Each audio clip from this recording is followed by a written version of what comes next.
గతంలో గోదావరి జిల్లాల్లోనూ కూడా క్రాప్ హాలిడేలు ప్రకటించిన పరిస్థితులు మనం చూసాం. చంద్రబాబు గెలిస్తే వర్షాలు పడవని, కరువు సంభవిస్తుందని చెప్పేసి పెద్ద ఎత్తున ప్రచారం కూడా జరిగింది. అసలు గోదావరి జిల్లాల పరిస్థితి ఏంటి ఈరోజు? చక్కగా పడింది వర్షం అండి. ఫస్ట్ రాగానే కొద్దిగా ఎండలు కాసేటప్పటికి అదిగో కూటమి ప్రభుత్వం వచ్చింది, చంద్రబాబు నాయుడు గారు వచ్చారు, కరువు వచ్చేస్తుంది అని విమర్శలు మొదలుపెట్టారు. కానీ ఆ తర్వాత ఎంత వర్షం కురుస్తుందో మీరు అందరూ గమనించారు కదా. ఇప్పుడు అలా వాటితో పనే లేదు.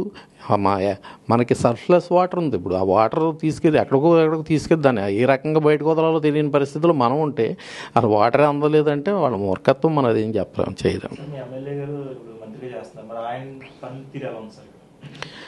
రామానాయుడు గారు అంటే అండి ఎట్లా ఉంటుందంటే ఆయన సంకల్ప బలం ఉన్న మనిషి అండి. ఆయన ఇప్పుడు ఇక్కడ ఏదో ఒక ప్రాజెక్టు ఏదో ఒకటి చెయ్యాలి అంటే ఏ కార్యక్రమం చేయాలన్నా పూర్తిగా సత్సంకల్పంతో చేస్తారు ఆయన. అది అనితర సాధ్యం అన్న పనిని కూడా ఆయన పట్టుకొని దాన్ని 100% పూర్తి చేసే మనిషి ఆయన. అందుగురించే ఈ రోజున ఆయన ఈ పొజిషన్లో ఉన్నారంటే ఒక రైతు దగ్గర నుంచి బయలుదేరి ఒక లెక్చరర్ అయ్యి చిన్న చిన్న వ్యాపారాలు చేసుకుంటూ, రొయ్యల చెరువులు చేసుకుంటూ, వ్యవసాయం చేసుకుంటూ ఈ రోజున ఇంతటి పరిస్థితి అంటే ఒక రకంగా చెప్పాలంటే 3rd 4th పొజిషన్కి స్టేట్లో ఉన్నారు అంటే ఆయన యొక్క కృషి. అలాగే ఏ విషయమైనా కూడా పాజిటివ్గా తీసుకునే మనిషి ఆయన.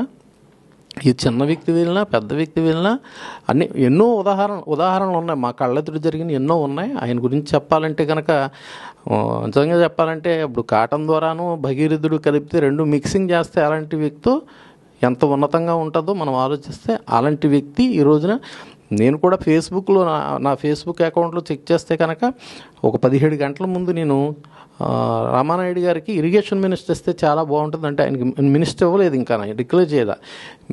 ఇరిగేషన్ మినిస్టర్ ఇస్తే రామానాయుడు గారికి ఆ గోదావరి ఆ ప్రాజెక్ట్ మీద, పోలవరం ప్రాజెక్ట్ మీద ఆయన ఒక దోమదారి కట్టుకొని ఒక మడతమంచు వేసుకొని అక్కడే పడుకొని స్నాన సంధ్యాదులన్నీ కూడా గోదావరిలోనే చేసి ఆ ప్రాజెక్టుని ఎట్టి పరిస్థితుల్లో పూర్తి చేసి తద్వారా చంద్రబాబు నాయుడు గారితో పాటు ఆయన పేరు కూడా సువర్ణాక్షరాలతో ప్రాజెక్ట్ మీద రాయడం జరుగుద్దనేసి నేను నా ఫేస్బుక్ అకౌంట్ చూస్తే కూడా నేను ముందు 17 గంటల ముందు నేను అందులో రాసుకోవడం జరిగింది, ఫేస్బుక్లో నేను చేయడం జరిగింది.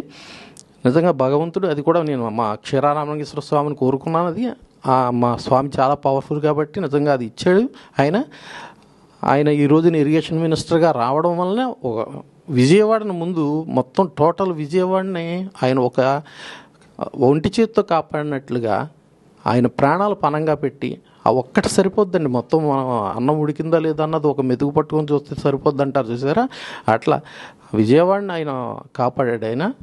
అలాంటి ఎన్నో మాకు ఉదాహరణలు ఉన్నాయి. మా నియోజకవర్గంలోనూ ఎంతోమందికి చిన్నవాడినా పెద్దవాడినా కూడా కూర్చోబెట్టి వాళ్ళతో మాట్లాడి వాళ్ళ సమస్యను వెంటనే అక్కడ క్లియర్ చేసి అలా చేయగలిగాడు కాబట్టి ఆయన ఆ రోజున కూడా అంత ప్రతిపక్షం విపరీతమైన గాలి ఉన్నప్పుడు కూడా 18,000 ఓట్ల మెజార్టీతో ఆయన రావడం అంటే చిన్న విషయం కాదు.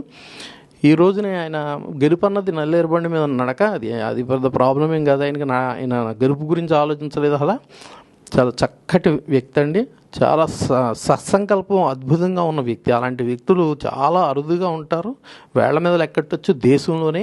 అటువంటి డాక్టర్ నిమ్మల రామానాయుడు గారు మాకు మినిస్టర్గా అంటే మాకు ఎమ్మెల్యేగా ఉండి ఆయన మినిస్టర్గా వెళ్ళడం అన్నది మా పాలకులు ప్రజలందరూ చేసుకున్న అదృష్టం. అది మాకు చాలా గర్వకారణం కూడాను.